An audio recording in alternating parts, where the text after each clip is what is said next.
জয়নগর। দক্ষিণ 24 পরগনার এই শহরটি পরিচিত তার বিখ্যাত মোয়ার জন্য। কিন্তু এই শহরের গল্প কি শুধু এইটুকুই, নাকি তার আনাচে কানাচে ছড়িয়ে রয়েছে এমন কিছু নিদর্শন যাদের নীরব ইতিহাস আপনাকে ভাবতে বাধ্য করবে এই শহরের আরও একটা পরিচয় আছে। দুটি পর্বে আপনাদের সামনে তুলে ধরব সেই অচেনা জয়নগরকে। আজ প্রথম পর্বে থাকবে কম খরচে জয়নগর কিভাবে যাবেন এবং সেই সঙ্গে বেশ কিছু দর্শনীয় স্থান, আর সঙ্গে মোয়া তো থাকবেই। তাই ভিডিওটা শেষ পর্যন্ত দেখার অনুরোধ রইল। তাহলে আর দেরি কেন, চলুন বেরিয়ে পড়া যাক। কলকাতা থেকে জয়নগর মজিলপুরের দূরত্ব প্রায় 56 কিলোমিটার। শিয়ালদা সাউথ সেকশন থেকে লক্ষ্মীকান্তপুর, নামখানা অথবা কাকদ্বীপ লোকাল, এই 3টি ট্রেনেই সরাসরি জয়নগর পৌঁছানো যায়। সময় লাগে প্রায় 1 ঘন্টা 14 মিনিট, আর ভাড়া মাত্র 15 টাকা।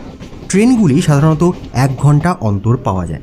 আর যদি কোনো কারণে এই ডাইরেক্ট ট্রেনগুলি মিস হয়ে যায়, তাহলে অপেক্ষা না করে বারুইপুরগামী ট্রেনে উঠে পড়ুন।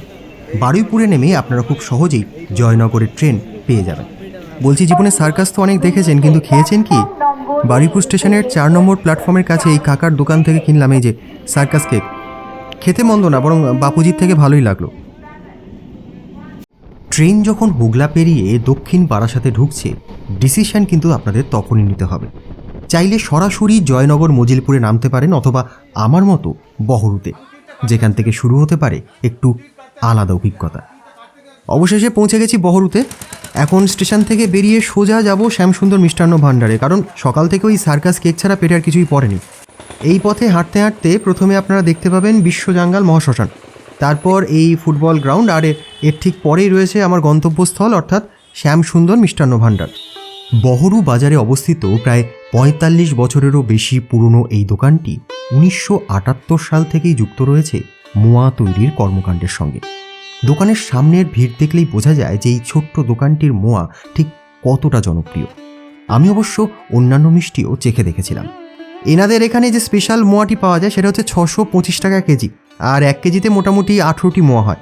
আপনারা চাইলে কিন্তু হাফ কিলো নিতে পারেন, অথবা 1 পিস মোয়া নিয়ে খেয়েও দেখতে পারেন, এখানে কোনো অসুবিধা নেই। দোকান থেকে বেরিয়ে মিনিট খানিক এগোলেই মেইন রোডের উপর থেকেই জয়নগর যাবার অটো পেয়ে যাবেন।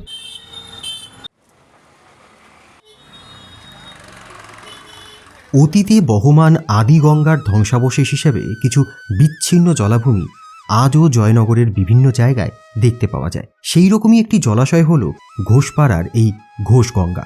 জয়চণ্ডী মন্দিরে যাওয়ার পথেই পড়বে এই জলাশয়টি, আর ঠিক তার উল্টো দিকেই অবস্থান করছে ঘোষপাড়ার প্রাচীন 8চালা শিব মন্দির এবং একটি 4চালা দোলমঞ্চ। মন্দির ও দোলমঞ্চকে বাঁদিকে রেখে সামনে এগোতেই মোড়ের মুখে ডান দিকে চোখে পড়বে এই শিব মন্দিরটি। মন্দিরের প্রাচীনত্ব খুব সহজেই আপনার দৃষ্টি আকর্ষণ করবে। অষ্টকোণ বিশিষ্ট এই শিব মন্দিরটি খুব সম্ভবত ইন্দো ইসলামিক স্টাইলে তৈরি হয়েছিল। মন্দির সংলগ্ন গলি দিয়ে ভিতরে ঢুকে কিছু দূর এগোতেই দেখতে পেলাম রামহরি মঠ। বজরংবলীর এই মূর্তিটি পার হয়ে পিছনের দিকে যেতেই চোখে পড়ল আরও একটি পুরনো মন্দির। এর সামনের অংশ বর্তমানে প্রায় জঙ্গলে ঢেকে গেছে। মন্দিরের উপরকার চূড়াগুলির গঠন মোড়ের মুখে দেখা ওই শিব মন্দিরটির সঙ্গে কিছুটা মিল রয়েছে বলে আমার মনে হলো। রামহরি মঠ থেকে বেরিয়ে কিছু দূর এগোতেই দেখতে পেলাম জয়চণ্ডী মায়ের মন্দির। সমতল ছাদ বিশিষ্ট এই মন্দিরটির উপরে রয়েছে একটি 4চালা আকৃতির অংশ এবং তার উপরে আরও একটি চূড়া। জনশ্রুতি অনুসারে জয়নগরের প্রাচীন পরিবারগুলির অন্যতম মতিলাল পরিবারের সদস্য গুণানন্দ মতিলাল 16 শতকের প্রথমার্ধে জলপথে যাত্রাকালে দৈব অনুপ্রেরণায় এই মন্দিরটি নির্মাণ করেন, আর সেই সময় থেকেই এই স্থানের নাম হয় জয়নগর। নাট মন্দির পার করে 3 খিলান বিশিষ্ট প্রবেশপথ দিয়ে মন্দিরের ভিতরে ঢুকতেই চোখে পড়ল কড়িবর্গার উপস্থিতি।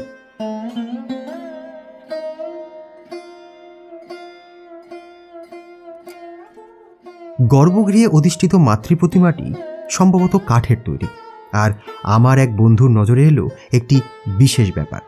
মা এখানে বাম হাতে আশীর্বাদ করছেন। স্থানীয়দের কাছ থেকে জানতে পারলাম যে কাছেই রয়েছে জয়চণ্ডী পুকুর, যেখান থেকে দেবীর আবির্ভাব হয়েছিল। কিন্তু বর্তমানে সেই পুকুরটির অবস্থা অত্যন্ত শোচনীয়। এবারের গন্তব্য ধন্বন্তরী কালী মন্দির। প্রথমে পৌঁছালাম রথতলা মোড়, তারপর রেল লাইন অতিক্রম করে বন্ধ হয়ে যাওয়া বাণী সিনেমা হল পেরিয়ে অবশেষে এসে পৌঁছালাম ধন্বন্তরী কালী মন্দিরে। ভক্তদের কাছে মা এখানে পরিচিত রোগ হারিণী নামে। কথিত আছে অষ্টাদশ শতকের প্রথম ভাগে তখন এখানকার এক শ্মশানভূমিতে সাধনায় রত ছিলেন স্বামী ভৈরবানন্দ। দেবীর স্বপ্নাদেশ পেয়ে তিনি শ্মশান সংলগ্ন এক পদ্মপুকুর থেকে মা কালীর কোষ্ঠী পাথরের তৈরি মূর্তি আবিষ্কার করেন এবং সেই মূর্তি প্রতিষ্ঠা করে পুজো অর্চনা শুরু করেন। ধীরে ধীরে এই স্থানটি রূপ নেয় এক সিদ্ধ সাধন ক্ষেত্রে। পরবর্তীকালে ভৈরবানন্দ তার শিষ্য রাজেন্দ্র চক্রবর্তীর হাতে পুজোর দায়িত্ব অর্পণ করেন। তারপর থেকে বংশপরম্পরায় চক্রবর্তী পরিবার জয়নগরের ৫ নম্বর ওয়ার্ডের এই ধন্বন্তরী কালী মন্দিরে নিয়মিত পুজো করে আসছেন। শোনা যায় যে মা আদ্যাশক্তির স্বপ্নাদেশে প্রাপ্ত এক বিশেষ বাতের ওষুধ সেবন করে রাজেন্দ্র চক্রবর্তী আরোগ্য লাভ করেন, আর সেই ঘটনা থেকেই দেবী এখানে ধন্বন্তরী কালী নামে পূজিত হয়ে আসছেন। প্রথম থেকেই মায়ের মন্দিরের পাশেই একটি শিব মন্দির ছিল, যিনি মায়ের ভৈরব রূপে পূজিত হন। পরবর্তীকালে মন্দির চত্বরে শনিদেবের মন্দিরও প্রতিষ্ঠিত হয়। এবার যাব সেই বিশেষ জায়গায় যার নাম মিত্রপাড়া। তবে বাদ সাধল এই কমলা সুইটস। বেশ খিদে পেয়ে গিয়েছিল, তাই গিয়ে ঢুকলাম দোকানে, আর ঢুকতেই দেখলাম গুড়ের হাঁড়ি, কড়াইতে ছড়িয়ে রাখা খোয়া ক্ষীর, আর দেওয়ালে এই কাগজের কাটিংটা। সত্যজিৎ রায় নাকি এই দোকানের মোয়া খেতেন। আর যাই কোথায়, ঢুকে পড়লাম হেসেলে। চাক্ষুষ করলাম মোয়া পাকাবার সেই মন জুড়ানো দৃশ্য, আর মোয়ার উপর খোয়া ক্ষীর ছড়ানোর দৃশ্য। সে যে না দেখেছে তাকে বোঝানো যাবে না। যাই হোক, মোয়া খেয়ে এবং দাম জেনে বেরিয়ে পড়লাম।